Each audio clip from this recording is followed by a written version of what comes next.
Olá, meus amigos. Eu resolvi fazer um vídeo com vocês, para vocês, porque eu estava hoje pensando a respeito de um assunto, processando toda essa série de crimes que vem acontecendo no país nos últimos anos. Por último, agora, a queda desse avião do ministro do STF, e também, por que não falar, que também influenciou essa minha linha de raciocínio, esse afogamento natural, entre aspas, que houve lá no Lago Sul, em Brasília, de um auditor do TCU, que aparentemente ele sabia nadar de uma maneira perfeita, né? O cara era mergulhador profissional e morreu afogado. Então, assim, são muitos crimes nesse Brasil nos últimos anos que vem nos causando surpresa e, ao mesmo tempo, é cada vez maior indignação, e já passamos da indignação e, como nada acontece para esclarecer todos eles, aí caímos no sarcasmo, de acharmos graça, de rirmos de nossa própria tragédia, quando, na verdade, isso é algo muito grave, muito grave.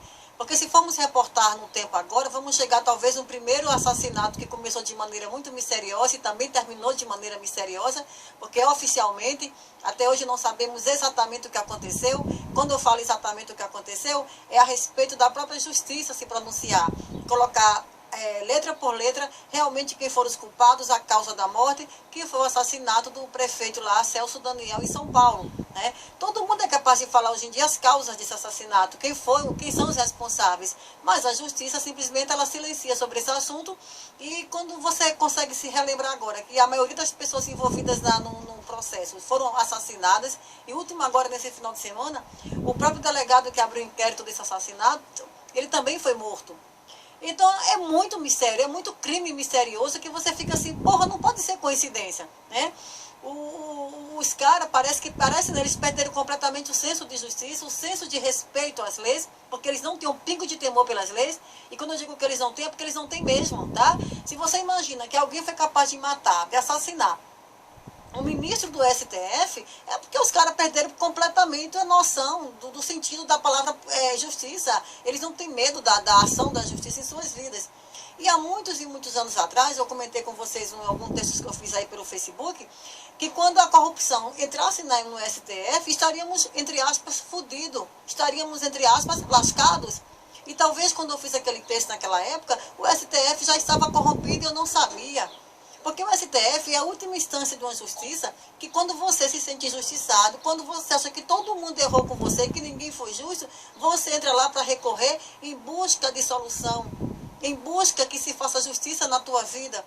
Mas quando a corrupção entrou na última instância da justiça de um país, o que é que resta fazer? Vamos lembrar agora daquela frase do grande Rui Barbosa, quando ele disse que a ditadura do STF, da justiça, aliás, não tem para onde recorrer. É a pior que pode existir. Isso realmente é verdade. Você imagina que a ministra Carmen Lúcia, que é a presidente do STF, ela recentemente comprou uma mansão a um doleiro envolvido na Operação Lava Jato. Não, não é crime você comprar uma mansão. Se ela tem condições para isso, pelo jeito ela é mulher comedida, ela pode comprar sua mansão sim. Mas até de uma maneira ética, decente, ela poderia evitar não comprar nada, não ter nenhum tipo de associação com pessoas envolvidas em todos esses crimes absurdos. Você imagina também que a namorada oficial, né, a que mora no Rio de Janeiro, do ministro do Supremo que morreu nessa queda do avião, a joalharia que ela trabalha é a mesma joalharia que o Sérgio Cabral ia com sua mulher comprar joias caríssimas e lavar o dinheiro sujo que ele roubava no Rio de Janeiro. Porra, ninguém consegue imaginar que está tudo muito bem orquestrado, está tudo muito bem coordenado, está tudo ligado entre si. Que esse esquema é maldito, que não tem como você conseguir entrar neles, porque os caras se fecharam feito uma crosta e você não consegue entrar, porque o STF está junto com eles nisso. E por que também não falar do próprio Temer? Ou alguém acha que o PMDB não sente nessa história? Gente, o Temer sempre foi cúmplice de tudo isso. O PMDB, esse carrapato que sempre sugou o sangue do boi que estava no poder, ele agora é o próprio poder. E ele agora quer sugar as nossas vidas.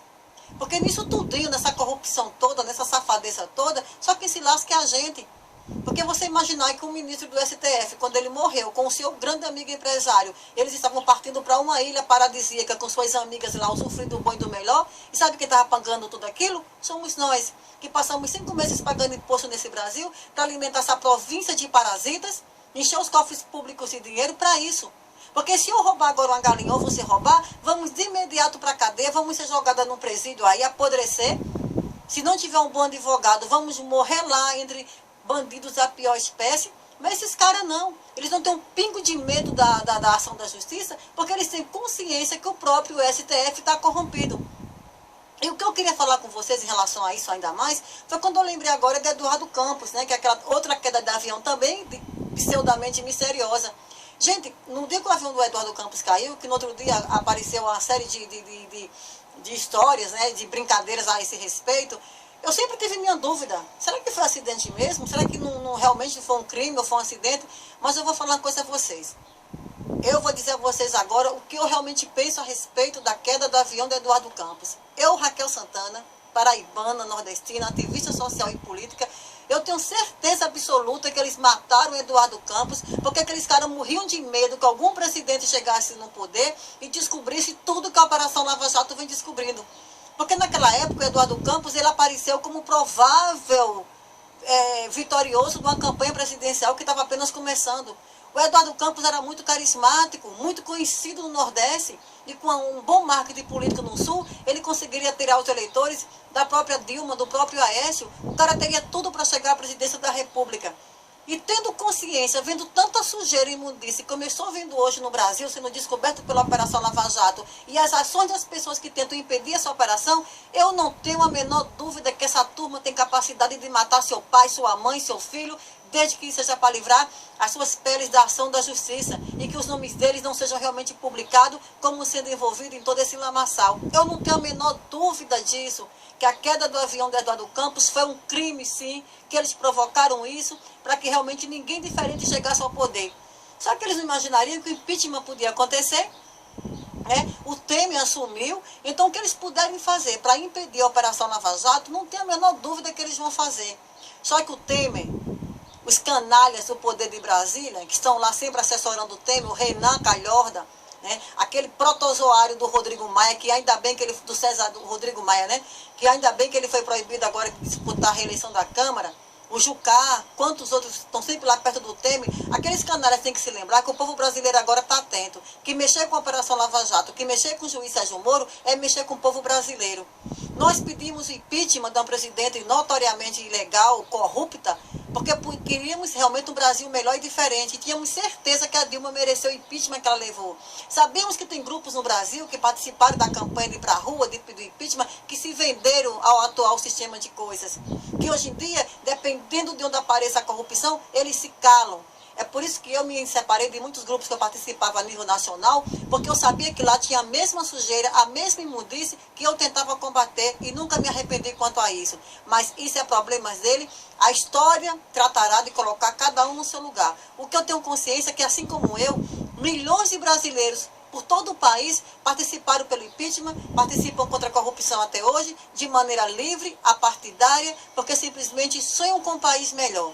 E vou dizer uma coisa a vocês, conhecedora que eu sou, de dentro do Congresso Nacional, de tudo que vem acontecendo nesse país nos últimos anos, desse modelo podre de democracia, não tem outra solução que não seja no nosso país uma intervenção. Quem pensar diferente, quem achar que não, está realmente pegando o bonde errado, está apenas pegando o rumo da história para entrar no mesmo patamar de acontecimentos. Corrupção, o Brasil que nunca vai passar disso, vamos passar 5 meses trabalhando feito burro de cargo para manter uma província de parasitas, enquanto eles roubam descaradamente, enquanto você aí respeita um sinal vermelho, enquanto você não fura uma fila, enquanto você faz questão de ensinar para seus filhos o que é correto e o que não é correto, esses caras estão se matando. Os caras estão cometendo todo tipo de crime porque simplesmente perderam completamente a noção do respeito às leis desse país. E o que nos resta fazer? Me diga. A não ser realmente exigir que o Brasil passe por uma intervenção militar e que a ordem, o progresso, as leis sejam restauradas. Então, o motivo de eu querer fazer esse vídeo com vocês hoje era realmente falar sobre isso. Que eu não tenho dúvida que o Eduardo Campos, que o avião do ministro, que esse nadador, que o Celso Daniel, Toninho do PT, quantos outros foram mortos por esse maldito esquema de corrupção. E eles não vão parar de matar, desde que qualquer morte que eles possam provocar seja para aliviar a sua situação, para que eles não sejam envolvidos nesse lamaçal todo. Alguma dúvida sobre isso?